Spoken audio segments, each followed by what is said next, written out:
سلام و درود دوستای عزیز، امیدواریم جور و بخیر و صحت و سلامت باشید.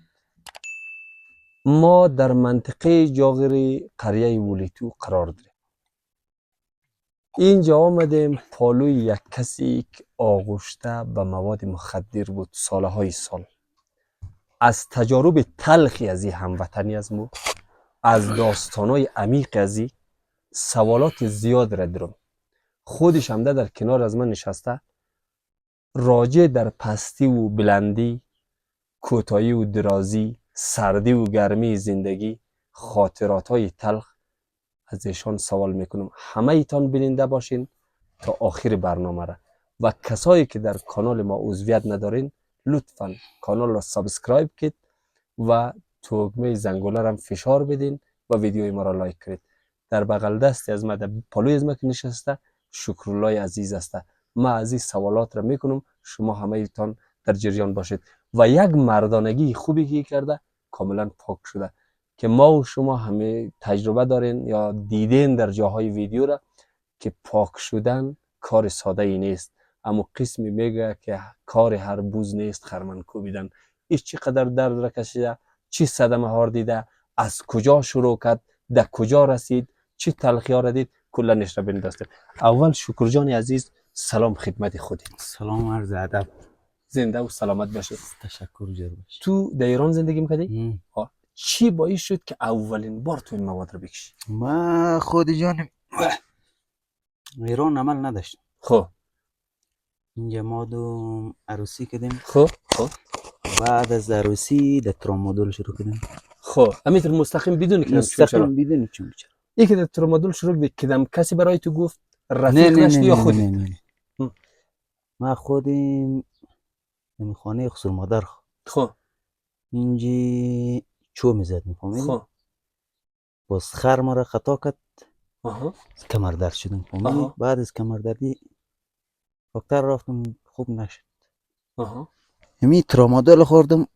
امی ترامادول را کی برات گفت که بخور؟ خودت پیدا کردی یا کسی گفت؟ خودت چون پیدا در ایران این آسان از دواخانه بلدت پیدا شد بدون تجویز دکتر؟ های خودم رفت گفتم ترامادول داره، گفت صحیح بیده فقط. خب شب اول یک دانه خوردم خیلی سر حال بود. خب باز کم کم 2 دانه کردم، 3 دانه کردم، حتی در یک دفعه ما یک پاکردم. در یک بار یک پاکردم. یعنی 24 ساعت یا 1 ساعت؟ نه فقط در یک شو فقط. یک تختر می‌خوردم. چی حس داشتی؟ دردت را کم می‌کرد یا نیشگی داشت؟ نه درد کم می‌کرد یک. نیشگی هم داشت دیگه. خب نیشه نمی‌کرد. چقدر دیر ترامادول مصرف کردی؟ 2 ماه 3 ماه ترامادول مصرف.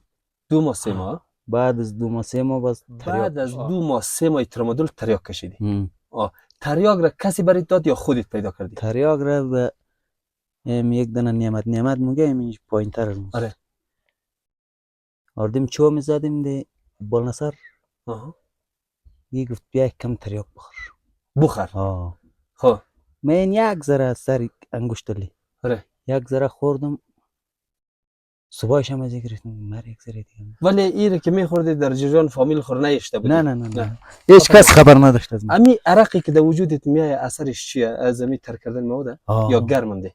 نه گرم موندم. خب فشار مواد نه. خب فشار مواد ما این کورتیده جان. خب کورتیده جان. خب این هم خودش یک گبیه که در تابستانی چطور کورتی مفشیدی؟ آره.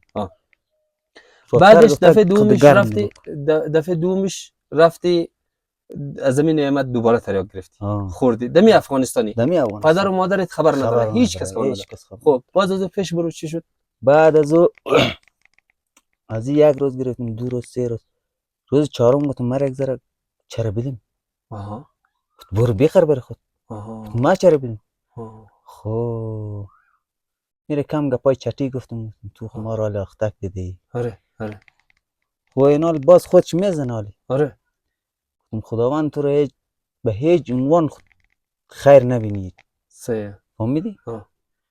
اون بعد از تریاکی که زدم اول میخوردم، بعد از کشیدن شروع کردم. رفیق و اندوال و دوستم داشتی یا تنها میرفتی میکشیدی؟ تنها میرفتم. تنها میرفتی میکشیدی، ولی خانواده خبر نداشت؟ نه. سر روحیه تو، چهره تو، اندام تو، وزن تو تاثیر که داد که مردم بفهمن؟ زنم فهمیده. زنت فهمیده بود ولی نگفته بود برای فامیل چی اتفاق افتاده؟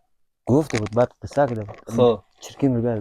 خب بعد از او که این عمل پیش رفت و مثلا روز 2 بار شد و 3 بار شد و 4 بار شد ها که پیش رفت، تنها تریاک استفاده کردی در کل مسیر زندگی خود در مدتی که احتیاط داشت یا دیگه چیزم؟ پودر زدم، شیشه زدم. خب کراک. پودر از کجا سراغت آمد؟ پودرم همینجا دمی منتخشم.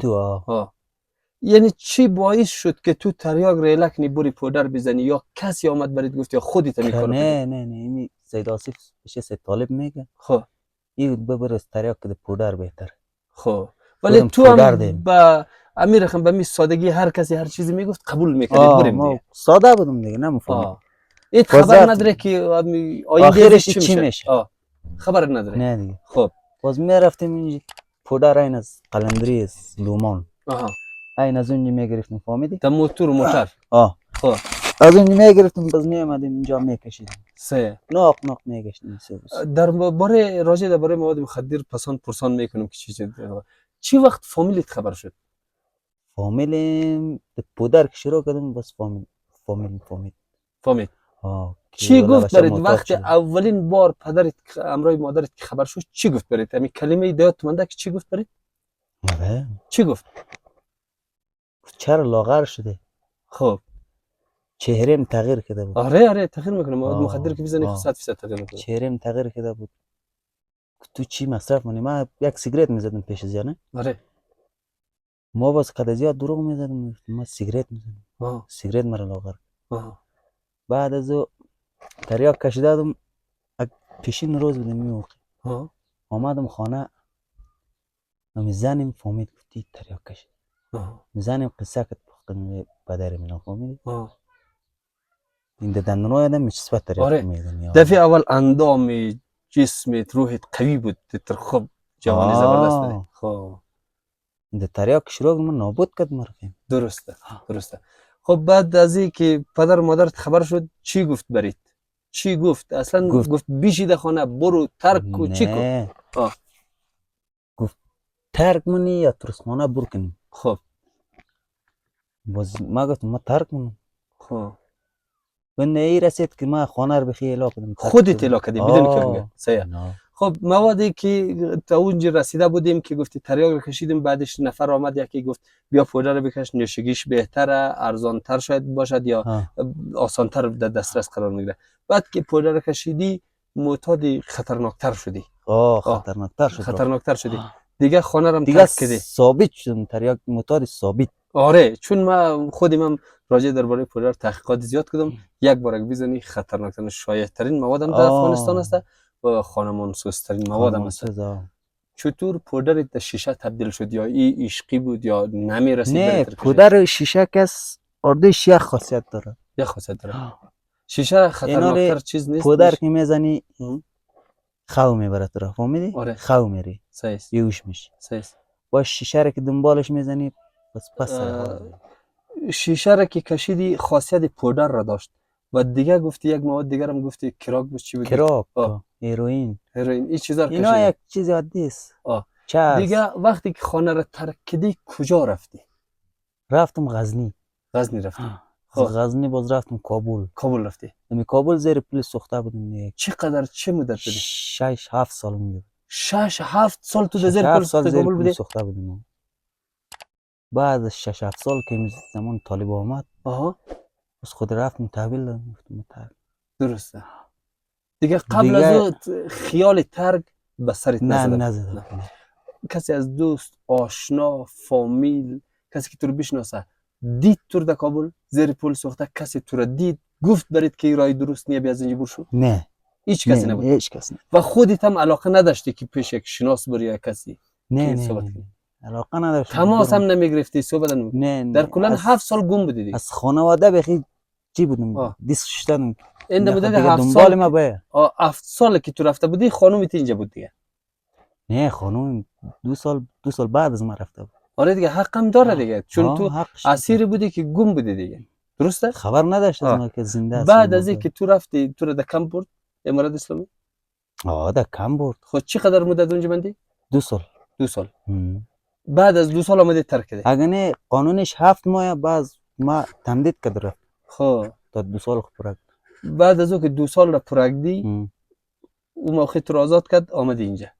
آمدی دیگه. حالا چه مدت میشه که در اینجا آمده دمی خانه پدرت در منطقه؟ 1 سال میشه. 1 سال. 2 سال کمپ کابل بودم. 1 سال اینجا. 1 سال تازه اینجا. این در 1 سال یا 2 سال کمپ کابل هیچ موادی نکشیدی؟ هیچ مواد. غیر نسوار دیگه چیزی نیست. دیگه نکشیدی. اگر ما برات بگویم که بیا یک جای بریم یا یک چیزی، یک شبشینی باشه، یک توی باشه، یک چیزی باشه، خاطراتی بلد تازهش نه، یا یک کسی دیگه باشه برات پودر تعریف کنه ارزانم باشه یا مفت بده، چی میگی در مقابلش؟ نمیزنم. خوب میتونه ارادت مستحکم و قویه. وقتی که ما خود پاک کنم یک دفعه از این چیز دوباره وجدانم قبول مونه که ما باز برم تمورو. اولین باره که تو ترک کردی خب پس ارادت خوبه، قویه. ارادم قویه. از روزی که ترک کردی تا به حال تغییرات زیادم در وجودی، در مغزی، در فکرت، در چیز. زمانی که میزدم تازه خانه آمده بودم این فامیلا رو صحیح نمیشناختم. چون دیدی چشمت کم بود یا مغزت کار نمیکرد؟ فکرم خراب بود. فکرت اون طرف پودر بود زیادتر؟ میگفتی 100% باید برم؟ نه نمیگفتم برم. ولی یک چیزایی در دلم تیر میشد دیگه. پشیمان شدی وقتی که خود را در امارات اسلامی معرفی کردی؟ پشیمان شدی؟ برای پشیمانی رخ داد که ناک ما می کار را کردم، کاش دوباره زیر پول می بودم؟ نه اصلا نشد. اصلا هیچ وقت تال وسواس نشده که باید یک بار برم؟ تال شب هم از خانه برو نشده و چیز نه. خانواده کاملا 100% سرت اعتماد 100% داره که پاک هستی. شکوری عزیز، بسیار تشکر از اینکه از من مصاحبه کردی. اگر دوست داره یکی از تلخترین خاطراتت که در دوران متعدد بوده که بسیار تلختر رنج بده، چی بوده؟ اگر بگویی. یعنی گشنگی و تشنگی بود. گشنگی و تشنگی. در این منطقه زیاد گشنگی و تشنگی کشیدی در کابل؟ مواد از کجا پیدا میکردی اونجا؟ مواد اونجا خب ساقیات زیاد بود دیگه. نه اونش خود صحیح است. یعنی پول خریدش از کجا میکردی؟ کار میکردی. کار بود؟ کوته سنگین میرفتیم موتورای کمپانی را سواریاش صدا میکردیم کمپانی. اون وقت سوار میکردیم 200 افغانی میگرفتیمش. 200 یک روزت رو بس میکرد. هیچ وقت دنبال غذا خوردن و چیزای دیگه نمیرفتیم؟ میگفتی باید مواد. همش باید مواد میگفتیم بکشیم ولی نان نخ. این چیز خیلی کسا از گشنگی و تشنگی بسیار میخواد تلف میشه. ولی ما برات میگم آفرینید، 100 آفرینید که این کار را کرده. شیرمرد هستی و ما بسیار یک دنیا ممنون تشکر میکنم ازت که قد از ما مصاحبه کردی. یک دنیا ممنون. جهان سپاس. زنده باشی. لطف دارید. بسیار تشکر از خودت.